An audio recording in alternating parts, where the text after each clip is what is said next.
আমরা দীর্ঘদিন তার আদর্শ অনুসরণ করে আমরা বিএনপির রাজনীতি করছি।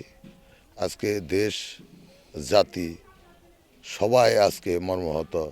তার কারণ আজকে এই দেশ নেত্রী কোনো অন্যায়ের সাথে আপোষ করে নাই। গণতন্ত্রের জন্য সে দীর্ঘদিন সংগ্রাম করে আজকে গণতন্ত্র প্রতিষ্ঠা করেছে। আজকে আমরা তার অনুসারে আমরা খুব মর্মাহত।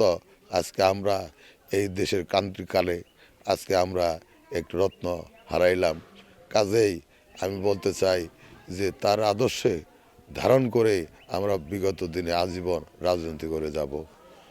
আজকে আমাদের বাংলাদেশের মানুষের জীবনে অত্যন্ত বেদনাদায়ক দিন।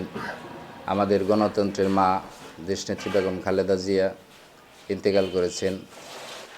আমরা দলগতভাবে সবাই শোকাহত এবং দেশের জাতি শোকাহত এবং তার এই তিনি গণতন্ত্রের জন্য যে পরিশ্রম করেছেন, অন্যায় অত্যাচার সহ্য করেছেন, জেল জুলুম খেটেছেন।